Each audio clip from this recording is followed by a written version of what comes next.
Les journaux parus ce matin ont été sélectionnés par Dieu Moupépé et commentés par Julie Moutonde. Suivez plutôt. C'est le potentiel qui donne le go de cette revue de presse judiciaire avec ce titre. La justice congolaise sacrifiée sur l'autel du protectionnisme et de l'impunité au préjudice de Washim Mining SPRL. Allusion faite à la saisie depuis le 15 mars 2013 des engins et matériels miniers de la société Washim Mining SPRL. Une saisie, selon le journal, décidée par les autorités judiciaires du Katanga, et cela au profit de la société Chabara de Bazano. Le potentiel ne s'explique pas la décision de la justice katangaise contre la société Washim, qui dispose pourtant des autorisations livrées tant au niveau central qu'au niveau provincial.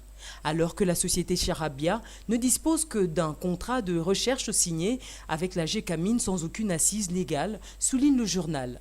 Scandale financier en France annonce encore le potentiel qui indique qu'une députée du Parti socialiste français a été condamnée à 3 ans de prison.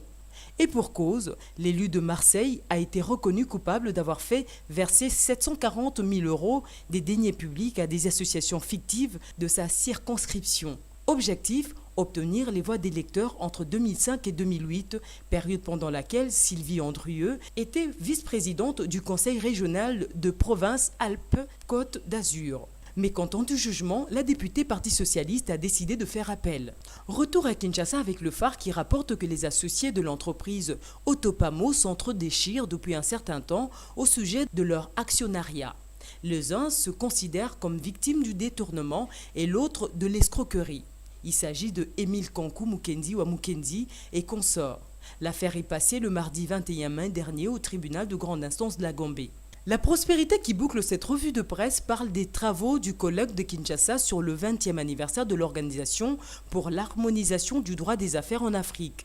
Un colloque qui, selon le professeur Grégoire Bakandeja, membre du comité scientifique du colloque et vice-président de l'Institut euro-africain de droit économique, va permettre d'évaluer le parcours et aussi de voir s'il y a des matières pour la mutation de son droit.